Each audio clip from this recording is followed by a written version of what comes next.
আসসালামু আলাইকুম রহমতুল্লাহ। আজকে আমরা আসছি আমাদের ধানের জমিতে সেচ নেওয়ার জন্য। আমার পেছনে দেখতে পাচ্ছেন ধানের জমি, কিন্তু একটা দুঃখের বিষয় হলো যে পানি দিবে যে ড্রাইভার আর কি, ডিপের ড্রাইভার, নলকূপ যে চালায় আর কি। তো তাদের সাথে কথা হয়েছিল যে আজকে সকালে পানি দেওয়ার কথা, এখন পানি দেওয়ার কথা। তো আমরা আসলাম, আসার পরে তাকে যখন ফোন দিলাম আমি, মাঝ রাস্তায়, এই জমিতে আসার পরে মাঝ রাস্তায়, তো সে ফোন রিসিভ করার পরে বলল যে আজকে পানি হবে না।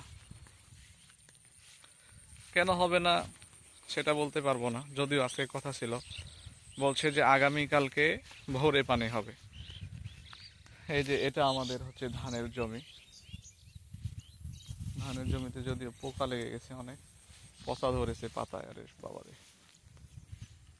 কি একটা অবস্থা। যাই হোক, কেন হবে না সেটা সে ভালো করে জানে, আমরা জানি না। তো এই জমিতে আসছিলাম পানি নেওয়ার জন্য। তো এখন দেখতেছি যে আজকে আর পানি হবে না, কোনো ওয়ে নেই পানি নেওয়ার। আজকে আমরা ব্যাক যাচ্ছি, অর্থাৎ ফিরে যাচ্ছি।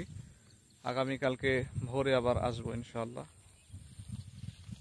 আগামীকাল ভোরে আসলে পানি দিবে, আশা করা যাচ্ছে।